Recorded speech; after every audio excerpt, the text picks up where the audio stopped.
পরম করুণাময় মহা সৃষ্টিকর্তার নামে শুরু করছি। প্রিয় শিক্ষার্থী, সম্মানিত সহকর্মীবৃন্দ, সুধী দর্শকবৃন্দ, আপনাদের সবাইকে আমার আজকের ক্লাসে স্বাগতম এবং আমার পক্ষ থেকে অনেক অনেক আন্তরিক প্রীতি ও শুভেচ্ছা। প্রিয় শিক্ষার্থীবৃন্দ, আশা করি তোমরা সবাই ভালো আছো। শিক্ষার্থীবৃন্দ, গত ক্লাসের পর তারই ধারাবাহিকতায় আজকেও তোমাদের জন্য আরেকটি নতুন ক্লাস নিয়ে হাজির হয়েছি। শিক্ষার্থীবৃন্দ, আমি যেভাবে আমার ক্লাসটি শুরু করি, প্রথমেই আমার নিজের পরিচয় এবং তারপর আমার ক্লাসটির পরিচয়। তো আজকেও তার ব্যতিক্রম হবে না। শিক্ষার্থীবৃন্দ, আমি তোমাদের সাথে আছি সঞ্জয় ভৌমিক, প্রভাষক, প্রাণীবিদ্যা বিভাগ, মৃদকালিন্দিয়া হাজের হাসমত ডিগ্রি কলেজ, ফরিদগঞ্জ, চাঁদপুর। আর আমি আজকে যে শ্রেণীর ক্লাসটি নেওয়ার জন্য মনস্থির করে তোমাদের সামনে এসে হাজির হয়েছি তা হচ্ছে তোমরা আমার টার্গেট স্টুডেন্টরা, স্নাতক পাস, দ্বিতীয় বর্ষ। আমি তোমাদের আজকে প্রাণীবিজ্ঞান চতুর্থ পত্রের ক্লাস নেব। এই বিষয়টির পেপার কোড হচ্ছে 123103। তো এই চতুর্থ পত্র থেকে আজকে আমি তোমাদের পড়াবো এমব্রায়োলজি বা ভ্রূণতত্ত্ব। শিক্ষার্থীবৃন্দ, চলো আমরা একটু পর্দার দিকে তাকাই এবং পরপর কিছু ছবি দেখি এবং ছবিগুলো কী সম্পর্কিত একটু ভাবার চেষ্টা করি। শিক্ষার্থীবৃন্দ, তোমরা পর্দায় মালার মতো বিছানো কিছু জিনিস দেখতে পাচ্ছ। তো এগুলো কিন্তু মালা না, তাহলে কী জিনিস একটু চিন্তা করতে থাকো এবং পরবর্তী ছবি দেখার অপেক্ষায় থাকো। শিক্ষার্থীবৃন্দ, এবার তোমরা আরেকটা ছবি দেখতে পাচ্ছ।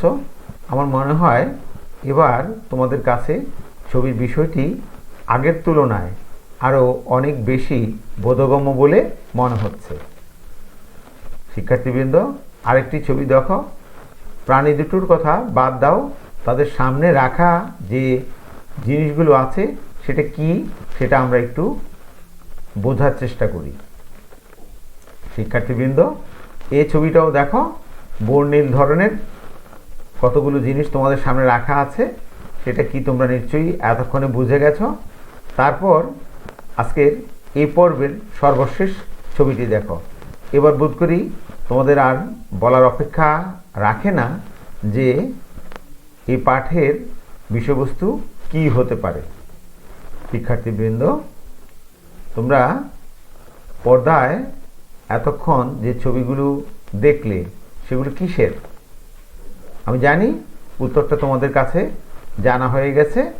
এর উত্তরটা হবে বিভিন্ন ধরনের ডিমের। আচ্ছা, যে ছবিগুলো আমরা দেখেছি সেগুলো সব কি একই ধরনের? অর্থাৎ আমি বোঝাতে চাচ্ছি ছবিতে দেখানো ডিমগুলো কি সব একই ধরনের? না, সেটাও নিশ্চয় না। ছবিতে দেখানো ডিমগুলো ছিল ভিন্ন ভিন্ন ধরনের, আর এগুলো নানা ধরনের, তাই আমরা বিভিন্ন পর্বে এগুলোকে সাজিয়ে দেখেছি। একটা প্রাণীর ডিমের ধরন এক এক ধরনের হয়।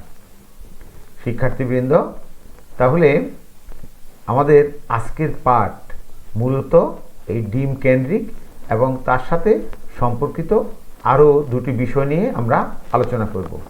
আমরা প্রথমেই আজকে যে বিষয়টি নিয়ে আলোচনা করব তা হচ্ছে ডিমের প্রকারভেদ। এরপর আমরা আমাদের যে সময় থাকবে তাতে আরও ছোট দুটো বিষয় নিয়ে আলোচনা করব। একটি হচ্ছে নিষেক, অন্যটি হচ্ছে ক্লিভেজ। শিক্ষার্থীবৃন্দ, আমি আশা করি আগামী প্রায় 25-26 মিনিট তোমরা আমার সাথে থাকবে এবং আজকের পাঠটা উপভোগ করবে।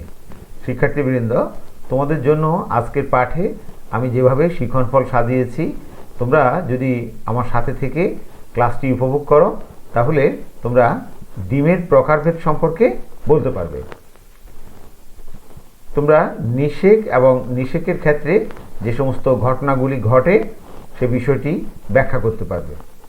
শিক্ষার্থীবৃন্দ, এরপর আমার তৃতীয় এবং সর্বশেষ যে পাঠটি আছে ক্লিভেজ, এই ক্লিভেজ যে ঘটে, ক্লিভেজের বিভিন্ন ধরনের ধরন তোমরা বর্ণনা করতে পারবে। শিক্ষার্থীবৃন্দ, তাহলে আমরা শুরুতেই যে কথাটা বলতে চাচ্ছি আমরা ডিম নিয়ে কথা বলেছি। ডিম কি? আমি যদি তোমাদেরকে বলি তাহলে ডিম হচ্ছে একটি হ্যাপ্লয়েড স্ত্রী জনন কোষ। আচ্ছা, ডিমে কী থাকে? ডিমের সাইটোপ্লাজমে অনাগত সন্তানের জন্য খাবার হিসেবে থাকে প্রচুর কুসুম। এখন প্রশ্ন হচ্ছে, এই কুসুম কিভাবে থাকে? কুসুমগুলো বিভিন্ন পরিমাণে এবং বিভিন্ন জায়গায় অবস্থান করে, অর্থাৎ আমি বলতে চাচ্ছি ডিমের ধরন অনুযায়ী কুসুমগুলোর অবস্থানও ভিন্ন ভিন্ন হয়, আর এর ফলে ডিমের আকার আকৃতি পরিবর্তিত হয়। আমরা এখন কুসুমের উপর ভিত্তি করে ডিমের বিভিন্ন প্রকারভেদ সম্পর্কে আলোচনা করব। প্রিয় শিক্ষার্থী, আমরা এই মুহূর্তে কুসুমের পরিমাণের উপর ভিত্তি করে ডিম্বাণুর শ্রেণীবিভাগ করব। আমাদের শ্রেণীবিভাগে প্রথম যে শ্রেণীটি আসে তার নাম হচ্ছে অ্যালেসিথাল। জীববিজ্ঞানে শব্দটি যখনই যেখানে ব্যবহৃত হয় তার মানে হচ্ছে নাই। তাহলে অ্যালেসিথাল এই ধরনের ডিমে কুসুম একদম প্রায় থাকে না বললেই চলে। উদাহরণ হিসাবে আমরা বলতে পারি আমাদের মানুষের কথা এবং অন্য ইউথেরীয় স্তন্যপায়ী ডিমের কথা। দ্বিতীয় যে শ্রেণীটি ডিমের সেটা হচ্ছে মাইক্রোলেসিথাল। তোমরা মাইক্রো শব্দটা দিয়েই নিশ্চয়ই বুঝতে পারছ, মাইক্রো মানে পরিমাণে অত্যন্ত ক্ষুদ্র। এই ধরনের ডিমে খুব সামান্য পরিমাণে কুসুম এবং অন্যান্য সঞ্চিত খাদ্য থাকে। উদাহরণ হিসাবে আমরা বলতে পারি অ্যাকাইনোডার্ম প্রাণীর ডিম, ইউরোকর্ডেট এবং সিফালোকর্ডেট প্রাণীর ডিম। শিক্ষার্থীবৃন্দ, আমাদের তৃতীয় ধরনের ডিমটি হচ্ছে মেগালেসিথাল। তোমরা নিশ্চয়ই মেগা শব্দটি থেকে বুঝতে পারছ, মেগা মানে বিশাল। এই জাতীয় ডিমে মেগালেসিথাল যেগুলো, এগুলার আবার অন্য একটা নামও আছে পলিলেসিথাল। তো এই জাতীয় ডিমে সাধারণত প্রচুর পরিমাণে কুসুম থাকে। উদাহরণ হিসাবে আমরা বলতে পারি মাছ, পাখি এবং সরীসৃপের ডিম। আমরা চতুর্থ যে ডিমের কথা বলবো ধরন সেটা হচ্ছে ম্যাসোলেসিথাল। তো এই জাতীয় ডিমে মাঝারি পরিমাণের কুসুম থাকে। উদাহরণ হিসেবে আমরা বলতে পারি উভচরের ডিম। শিক্ষার্থীবৃন্দ, তোমরা নিশ্চয়ই খেয়াল করেছো পর্দায় তৃতীয়তে দেখানো আছে ম্যাসোলেসিথাল আর চতুর্থতে দেখানো আছে মেগালেসিথাল বা পলিলেসিথাল। আমি বলার সময় আগে মেগালেসিথাল বলে নিয়েছি। আশা করি তোমরা এই সিরিয়াল ব্রেকের অংশটুকু বুঝতে পারবে। আমরা যদি ডিমকে তার ভিতরে যে কুসুম আছে কুসুম বন্টনের উপর ভিত্তি করে ভাগ করি, তাহলে আমরা যে ধরনের ধরনগুলো পাই তার প্রথম ধরনের নাম হচ্ছে ম্যাসোলেসিথাল। এ ধরনের ডিমে অর্থাৎ ম্যাসোলেসিথাল ডিমে সূক্ষ্ম কুসুমদানা সাইটোপ্লাজমে সমানভাবে বিস্তৃত থাকে। উদাহরণ হিসেবে আমরা বলতে পারি অ্যাকাইনোডার্ম, ইউরোকর্ডেট এবং মানুষের ডিম। শিক্ষার্থীবৃন্দ, দ্বিতীয় ধরনের এ পর্যায়ে যে ডিম আসে তার নাম হচ্ছে সেন্ট্রোলেসিথাল। আমরা নিশ্চয়ই সেন্টার কথাটার মানে জানি, মানে কেন্দ্র। এই জাতীয় ডিমে কুসুম থাকে ডিমের মাঝখানে এবং সাইটোপ্লাজম একটি পাতলা বহিরাবরণের মতন অবস্থান করে। কুসুমের ভেতরে থাকে নিউক্লিয়াস সহ সাইটোপ্লাজমের একটা স্তূপ। উদাহরণ হিসেবে আমরা বলতে পারি বিভিন্ন ধরনের পতঙ্গের ডিম। শিক্ষার্থীবৃন্দ, আমার এ পর্যায়ে কুসুমের ভিত্তিতে যখন ভাগ করেছি, তৃতীয় যে নামটি আসে সেটা হচ্ছে ট্যালোলেসিথাল। এই ট্যালোলেসিথাল ডিমটা বৃহৎ আকারের এবং কুসুম দানা হয় অনেক বড়। কুসুম ডিমের এক প্রান্ত প্রায় দখল করে থাকে। নিউক্লিয়াস সাইটোপ্লাজম এরা অন্য প্রান্তে আশ্রয় নেয়। উদাহরণ হিসাবে আমরা বলতে পারি মাছ, উভচর, সরীসৃপ এবং পাখির ডিম, অর্থাৎ হাঁস, মুরগি এগুলোর ডিম। আমাদের প্রথম পর্ব এ পর্যায়ে শেষ হলো। আমরা এবার দ্বিতীয় পর্ব নিয়ে তোমাদের সামনে হাজির হয়েছি। শিক্ষার্থীবৃন্দ, আমার দ্বিতীয় পর্ব ছিল নিষেক নিয়ে। তাহলে তার আগে আমাদের একটু জানতে হবে নিষেকটা কি। শিক্ষার্থীবৃন্দ, নিষেক হচ্ছে যে প্রক্রিয়ায় যৌন প্রজননের মাধ্যমে বংশবৃদ্ধিকারী জীবের হ্যাপ্লয়েড পুরুষ জননকোষ বা শুক্রাণু এবং হ্যাপ্লয়েড স্ত্রী জননকোষ বা ডিম্বাণুর মিলনের মাধ্যমে একটি ডিপ্লয়েড জাইগোট বা নিষিক্ত ডিম্বাণু গঠিত হয়। সেই প্রক্রিয়াটাকে আমরা বলবো নিষেক। শিক্ষার্থীবৃন্দ, এখন নিশ্চয়ই তোমাদের জানতে ইচ্ছে করছে নিষেক কোথায় সংঘটিত হয়। আসলে প্রাণীর দেহে দুটি ভিন্ন উপায়ে নিষেক সংঘটিত হয়। কিছু কিছু প্রাণীতে জননালীর অভ্যন্তরে নিষেক সংঘটিত হয়, আর কিছু কিছু ক্ষেত্রে প্রাণী দেহের বাইরে নিষেক সংঘটিত হয়। যদি এই নিষেকটা অন্তঃনিষেক হয় তাহলে স্ত্রী প্রাণীর দেহের অভ্যন্তরে জননালীর মধ্যে সংঘটিত হয়, যেমন মানুষের ক্ষেত্রে, গরু, ছাগল ইত্যাদি অন্যান্য প্রাণীর ক্ষেত্রেও। আর যদি দেহের বাইরে সংঘটিত হয় সেটাকে আমরা আগেই বলেছি, আমরা বলবো সেটাকে বহির্নিষেক। যেমন আমরা উদাহরণ হিসেবে বলতে পারি মাছের, ব্যাঙের প্রভৃতি প্রাণীর নিষেক। এবার আমরা দেখব নিষেকে ঠিক কি কি ঘটনাবলী ঘটে। প্রথমত যে ঘটনাটা আমরা দেখি সেটা হচ্ছে শুক্রাণু ও ডিম্বাণু পরস্পরের কাছে আসতে হয়। অধিকাংশ ক্ষেত্রে ডিম্বাণু নির্চলই থাকে, শুক্রাণুই ডিম্বাণুর কাছে আসে।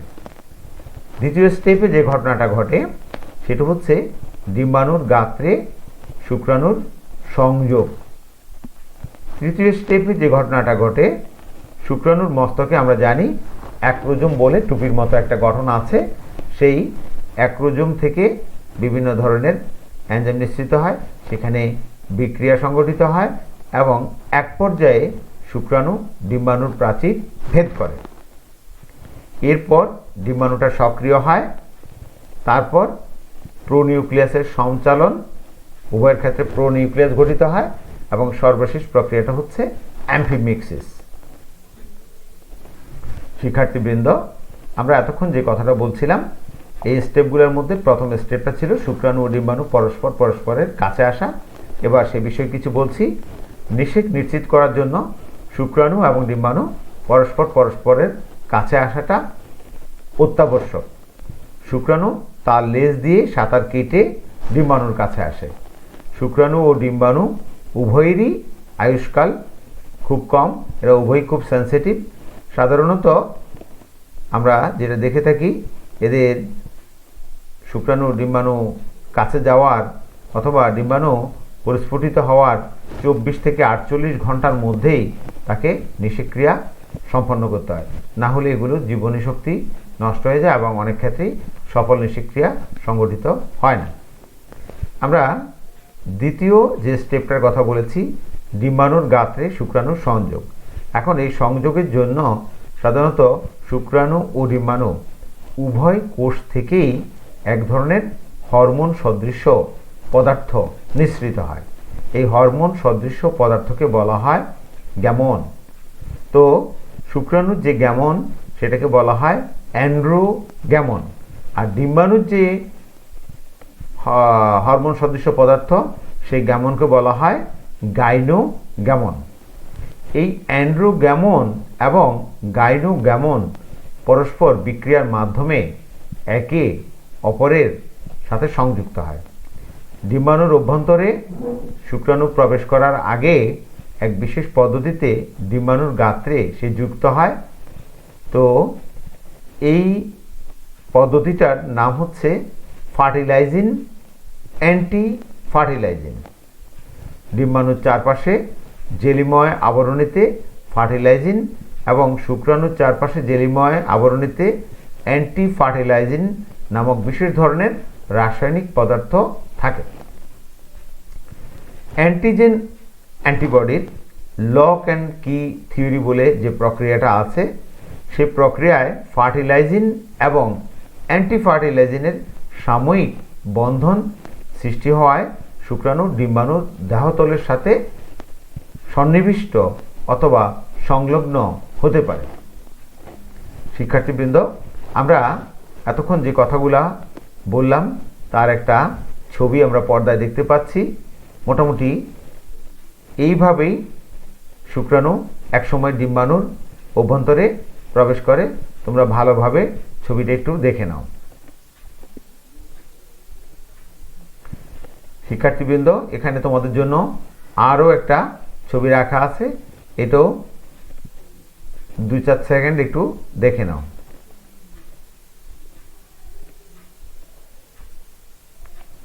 শিক্ষার্থীবৃন্দ, আমরা আমাদের তৃতীয় পর্যায়টি নিয়ে কিছু কথা বলছি। শুক্রাণুর অ্যাক্রোজোম ঘটিত বিক্রিয়া ও ডিম্ব প্রাচীর ভেদ। শুক্রাণু ডিম্বাণুর প্রাচীরে সংযুক্তির পর নিশ্চল হয়ে পড়ে। শুক্রাণু অ্যাক্রোজোমের ভৌত রাসায়নিক ক্রিয়াকলাপ তাকে ডিম্বাণুর অভ্যন্তরে প্রবেশে বা প্রবেশ করতে সাহায্য করে। অ্যাক্রোজোম থেকে স্পার্মালাইসিন নামক পদার্থ খরিত হয়, যা শুক্রাণুর জন্য একটা প্রবেশ পথের সৃষ্টি করে বা তৈরি করে। স্তন্যপায়ী যে সমস্ত প্রাণী, তাদের ক্ষেত্রে ডিম্বাণুর একটা আবরণ আছে, যেটাকে বলা হয় জোনা পেলুসিডা। এই জোনা পেলুসিডা ভেদ করার জন্য এক ধরনের এনজাইম, যার নাম হচ্ছে হায়ালুরোনিডেজ, এই হায়ালুরোনিডেজ এনজাইম ব্যবহৃত হয়। আমাদের চতুর্থ স্টেপ বা ধাপ হচ্ছে ডিম্বাণু সক্রিয়করণ। তো এখানে আবার কিছু উপধাপ আছে, যেমন নিষেক শঙ্কু গঠন। ডিম্বাণুর ঠিক যে স্থানটাতে শুক্রাণু প্রবেশ করে সেই স্থানের সাইটোপ্লাজমে একটি কোণাকৃতির বা কোণাকারের বহিবৃদ্ধি ঘটে। এই বহিবৃদ্ধির নাম হচ্ছে নিষেক শঙ্কু। নিষেক শঙ্কুটি শুক্রাণুর মস্তক, মধ্যখণ্ড সহ ডিম্বাণুর গভীরে প্রবেশ করে। তারপর শুক্রাণুর অ্যাক্রোজোম একসময় অদৃশ্য হয়ে যায় এবং মস্তকে ক্রোমাটিন জালিকা গঠন করে। অন্যদিকে মধ্যাংশে একটি সেন্ট্রিওল ও সেন্ট্রোজোমের আবির্ভাবের ফলে নতুন বিভাজন কেন্দ্রের সৃষ্টি হয়। আমাদের এ পর্যায়ে দ্বিতীয় উপধাপ হচ্ছে নিষেক পর্দা গঠন। শুক্রাণু ডিম্বাণুকে বিদীর্ণ করার পর ডিম্বাণুর একটা ঝিল্লি আছে, যার নাম ভাইটালাইন ঝিল্লি বা ভিটালাইন ঝিল্লি, প্লাজমা মেমব্রেন থেকে সামান্য উপরে উঠে যায়। ফলে পেরি ভাইটালাইন ও পেরিভিটালাইন একটা ফাঁকের সৃষ্টি হয়। এই ফাঁক জুড়ে পেরিভিটালাইন ও ভাইটালাইন ঝিল্লি এরা মিলিত হয়ে একটা ঝিল্লি গঠন করে, যে ঝিল্লিটাকে আমরা বলবো নিষেক ঝিল্লি। এই ঝিল্লি গঠনের ফলে যে শুক্রাণুটা ডিম্বাণুর কাছে একটু দেরিতে এসেছে, সে আর ডিম্বাণুতে প্রবেশের কোনো সুযোগ পায় না, অর্থাৎ সে আর ডিম্বাণুতে প্রবেশ করতে পারে না। আমরা তৃতীয় স্টেপটার কথা বলি, তৃতীয় উপধাপ, সেটা হচ্ছে বিপাকীয় সক্রিয়তা। শুক্রাণুর ডিম্বাণুতে প্রবেশের পর ডিম্বাণুর সাইটোপ্লাজমের মধ্যে ব্যাপক একটা পরিবর্তন ঘটে যায়। যেমন যে পরিবর্তনগুলো ঘটে তাদের আমি শুধু নামগুলো বলবো, বিস্তারিত আজকের এই সংক্ষিপ্ত ক্লাসে হয়তো বলা সম্ভব হবে না। যেমন প্লাজমা পর্দার পরিবর্তন হয়, আয়ন ঘনত্বের পরিবর্তন হয়, কোএনজাইমের পরিবর্তন হয়, শ্বসন ঘটিত পরিবর্তন হয় এবং প্রোটিন সংশ্লেষণের হারের পরিবর্তন হয়। আমাদের এ পর্যায়ে পঞ্চম যে ধাপটা, সেটা হচ্ছে প্রোনিউক্লিয়াসের সঞ্চালন ও অ্যাম্ফিমিক্সিস। আমরা একসাথে বলছি। ডিম্বাণু সাইটোপ্লাজমে শুক্রাণুর প্রবেশের সময় শুক্রাণুর নিউক্লিয়াস, মাইটোকন্ড্রিয়া ও সেন্ট্রিওলের সামনে অবস্থান করে। পরে নিউক্লিয়াসটি 180 ডিগ্রি কোণে ঘুরে মাইটোকন্ড্রিয়া ও সেন্ট্রিওলের পেছনে আসে। শুক্রাণু নিউক্লিয়াস স্ফীত হতে শুরু করে এবং এর ক্রোমোজোমগুলো ক্রমশ আলগা ও শিথিল হয়ে পড়ে। এভাবে নিউক্লিয়াসটি থলির সদৃশ্য বা থলির মতো আকার যখন লাভ করে, তখন একে বলা হয় পুং প্রো নিউক্লিয়াস। এই পুং প্রো নিউক্লিয়াস সেন্ট্রিওল সহ তার যে মিলনস্থলের দিকে অগ্রসর হয়। দ্বিতীয় মিয়োসিস বিভাজনের পর ডিম্বাণুর হ্যাপ্লয়েড নিউক্লিয়াসটি একাধিক ভেসিকলের ন্যায় অবস্থান করে, একে বলা হয় ক্যারিওমিয়ার। নিষিক্ত ডিম্বাণুতে ক্যারিওমিয়ারগুলো মিলিত হয়ে একটি স্ত্রী প্রোনিউক্লিয়াস গঠন করে। তারপর স্ত্রী প্রোনিউক্লিয়াস মিলনস্থলের দিকে অগ্রসর হয়। আর অ্যাম্ফিমিক্সিস হচ্ছে পুরুষ ও স্ত্রী প্রোনিউক্লিয়াসের মিলন, সেটাকে বলা হচ্ছে অ্যাম্ফিমিক্সিস। মিলনস্থলের পাশাপাশি পৌঁছানোর পর অধিকাংশ প্রাণীর পুরুষ ও স্ত্রী প্রোনিউক্লিয়াস দ্বয়ের নিউক্লিয় আবরণী সংস্পর্শ বিন্দু, যেখানে তারা পরস্পর গায়ে গায়ে লাগে, সেখানে ভেঙে যায়। এরপর নিউক্লিয়াস দ্বয়ের অভ্যন্তরীণ বা ভেতরে যে বস্তুগুলো আছে, এই বস্তুসমূহ একে অপরের সাথে মিশে যায় এবং এরা উভয়ই একই নিউক্লিয় আবরণী দ্বারা আবৃত হয়ে পড়ে। কোনো কোনো ক্ষেত্রে উভয় আবরণী ভেঙে পড়ে এবং নিউক্লিয়াসের ক্রোমোজোমগুলো উন্মুক্ত বা মুক্ত হয়ে পড়ে। ইতিমধ্যে শুক্রাণু সেন্ট্রোজোম দুভাগে ভাগ হয় এবং মাইটোটিক স্পিন্ডল গঠিত হয়। উভয় নিউক্লিয়াসের ক্রোমোজোমগুলো এই স্পিন্ডলের সাথে যুক্ত হয়। এভাবে জাইগোটের প্রথম বিভাজন সম্পন্ন হয়। শিক্ষার্থীবৃন্দ, আমরা আমাদের আজকের পাঠের তৃতীয় যে নির্ধারিত অংশটি আছে সেটা এখনই আলোচনা শুরু করব। সেটা হচ্ছে ক্লিভেজ। তোমাদের নিশ্চয়ই জানতে ইচ্ছে করছে ক্লিভেজ কি। ক্লিভেজ হচ্ছে ভ্রূণীয় পরিস্ফুটনের একটা প্রক্রিয়া। তো আমরা ক্লিভেজ কাকে বলবো? যে পদ্ধতিতে যৌন জননকারী প্রাণীর জাইগোট মাইটোসিস কোষ বিভাজনের মাধ্যমে বিভাজিত হয়ে অসংখ্য ভ্রূণকোষ সৃষ্টি করে, তাকে বলা হচ্ছে ক্লিভেজ। সহজ কথা হচ্ছে নিষিক্ত ডিম্বাণুটির যে পরিস্ফুটন, সেটা যে পদ্ধতিতে ঘটে সেটাই হচ্ছে ক্লিভেজ। আমরা ক্লিভেজের সময় নিষিক্ত ডিম্বাণুটি কিভাবে বিভাজিত হচ্ছে, অর্থাৎ ক্লিভেজ তলের উপর ভিত্তি করে তাকে ভাগ করব প্রথমত। তো এক্ষেত্রে আমরা প্রথম যে ধাপটির কথা বলবো সেটার নাম হচ্ছে ওরিও ক্লিভেজ। তো ওরিও ক্লিভেজ কি?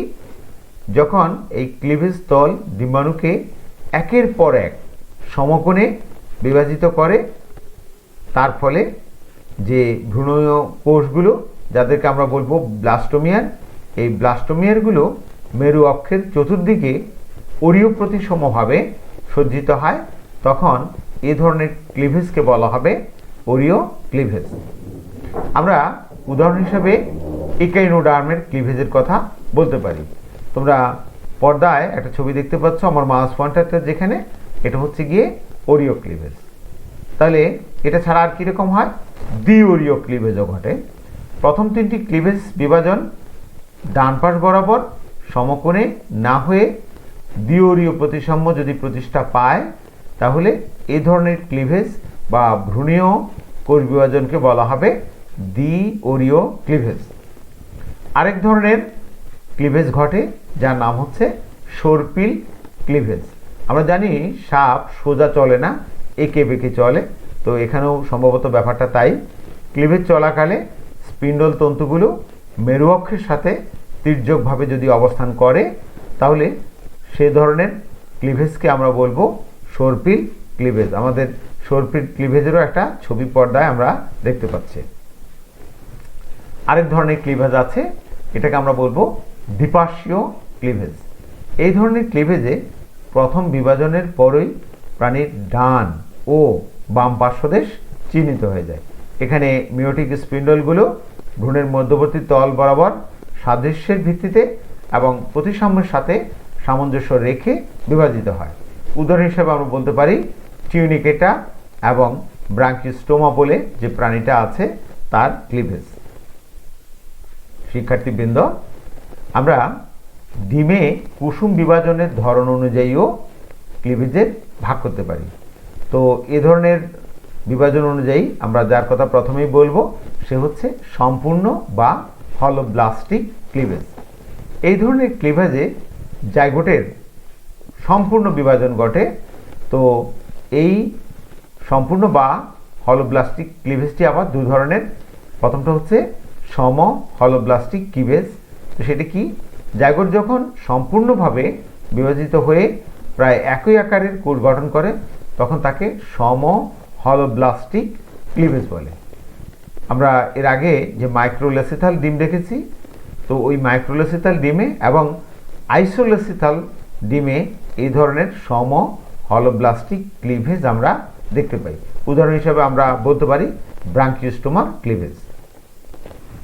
সম যখন আছে এর বিপরীতে যেটা সেটা হচ্ছে অসম। তো অসম হলোব্লাস্টিক ক্লিভেজটা কি, এবার আমরা সেটা নিয়ে একটু আলোচনা করি। হলোব্লাস্টিক ক্লিভেজে ব্লাস্টোমিয়ারগুলো যখন অসমান হয় তখন এই ধরনের ক্লিভেজকে বলা হবে অসমান বা অসম হলোব্লাস্টিক ক্লিভেজ।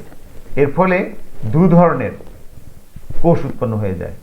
এক, কোষগুলো একটু বড় বড় হয়, সেই ধরনের কোষগুলোকে বলা হবে ম্যাক্রোমিয়ার, অর্থাৎ কোষগুলোকে বলা হচ্ছে ব্লাস্টোমিয়ার, আর ব্লাস্টোমিয়ারের মধ্যে যারা বড় তাদেরকে বলা হচ্ছে ম্যাক্রোমিয়ার, এবং ছোট যে ব্লাস্টোমিয়ার সেগুলোকে বলা হচ্ছে মাইক্রোমিয়ার। ম্যাসোলোসিথাল ও ট্যালোলোসিথাল ডিমে এ ধরনের ক্লিভেজ ঘটে। উদাহরণ হিসেবে আমরা বলতে পারি অ্যাম্ফিবিয়ার বা ব্যাঙেদের ক্লিভেজের কথা। আমরা অন্য আরেক ধরনের ক্লিভেজ দেখব, এটাকে বলা হচ্ছে ম্যারোব্লাস্টিক ক্লিভেজ। তো এই ধরনের ক্লিভেজে জাইগোটের পরিপূর্ণ বিভাজন ঘটে না, শুধুমাত্র সাইটোপ্লাজমের মধ্যেই সীমাবদ্ধ থাকে। তো এই ধরনের বিভাজনকে আমরা বলবো ম্যারোব্লাস্টিক ক্লিভেজ। ম্যাক্রোলোসিথাল, পলিলোসিথাল এবং সেন্ট্রোলোসিথাল ডিমে এই ধরনের ম্যারোব্লাস্টিক ক্লিভেজ দেখতে পাওয়া যায়। এই ম্যারোব্লাস্টিক ক্লিভেজ আবার দু ধরনের, একটা হচ্ছে ডিসকয়েডাল ম্যারোব্লাস্টিক ক্লিভেজ আর একটা হচ্ছে সুপারফিশিয়াল ম্যারোব্লাস্টিক ক্লিভেজ। তো আমরা প্রথমে ডিসকয়েডাল ম্যারোব্লাস্টিক ক্লিভেজ নিয়ে একটু বলি। এই যে ডিসকয়েডাল ম্যারোব্লাস্টিক ক্লিভেজ, এ ধরনের ক্লিভেজে ডিমের অ্যানিমেল পোলে একটি চাকতির মতো অংশে ঘটে থাকে বা ডিস্কের মতো অংশে, এই জন্য এটাকে আমরা বলবো ডিসকয়েডাল ম্যারোব্লাস্টিক ক্লিভেজ। উদাহরণ হিসেবে আমরা বলতে পারি মুরগির ডিমের ক্লিভেজের কথা। আর আরেকটা যেটা বলেছিলাম সুপারফিশিয়াল ম্যারোব্লাস্টিক ক্লিভেজ, যে সকল ডিমে কুসুম ডিমের মাঝখানে অবস্থান করে আর সাইটোপ্লাজম সব দিক থেকে ডিমের কুসুমকে ঘিরে ধরে রাখে, সেই ধরনের ক্লিভেজকে বলা হবে সুপারফিশিয়াল ম্যারোব্লাস্টিক ক্লিভেজ। তো শুধুমাত্র পরিধির দিকে সীমাবদ্ধ থাকার কারণে এদেরকে সুপারফিশিয়াল ম্যারোব্লাস্টিক ক্লিভেজ বলা হয়। উদাহরণ হিসেবে আমরা বলতে পারি আর্থ্রোপোডা বলে প্রাণী জগতে যে বৃহত্তম পর্বটি আছে তাদের প্রাণীদের ডিমের ক্লিভেজ, নিষিক্ত ডিমের ক্লিভেজ। শিক্ষার্থীবৃন্দ, আমার আজকের পাঠ আমার পড়ানো যা মোটামুটি এখানেই শেষ হলো। তোমাদের মূল্যায়নের জন্য কয়েকটা প্রশ্ন দিচ্ছি, আশা করি দ্রুততার সাথে তোমরা লিখে নেবে। প্রথমেই সংক্ষিপ্ত প্রশ্ন, শোরফিল্ড ক্লিভেজ কি? আমি দুবার করে বলবো, শোরফিল্ড ক্লিভেজ কি? দ্বিতীয় প্রশ্নটি, অ্যাম্ফিমিক্সিস কি? অ্যাম্ফিমিক্সিস কি? তৃতীয় প্রশ্নটি, ওরিও ক্লিভেজ কি? ওরিও ক্লিভেজ কি? আমরা প্রথমে যে প্রশ্নগুলি দিয়েছি তার চেয়ে একটু বড় প্রশ্ন, খ বিভাগের প্রশ্ন। এখান থেকে দুটো প্রশ্ন লেখো। প্রাণীতে ক্লিভেজের তাৎপর্য লিখো। প্রাণীতে ক্লিভেজের তাৎপর্য লিখো। তারপর প্রশ্নটি লেখো, পরিস্ফুটন কি? পরিস্ফুটনের ধাপগুলোর নাম লেখো। পরিস্ফুটন কি? পরিস্ফুটনের ধাপগুলোর নাম লেখো। এবার একটি বড় প্রশ্ন দিচ্ছি গ বিভাগের। এই প্রশ্নটি একটি, সেটা হচ্ছে নিষেক কি? নিষেকের ঘটনাগুলি বর্ণনা করো। তোমাদের 10 নম্বরের জন্য এমন প্রশ্ন থাকতে পারে, নিষেক কি? নিষেকের ঘটনাগুলি বর্ণনা করো। শিক্ষার্থীবৃন্দ, বাড়িতে তোমাদের প্র্যাকটিসের জন্য আরও একটি কাজ দিচ্ছি, ক্লিভেজ কি?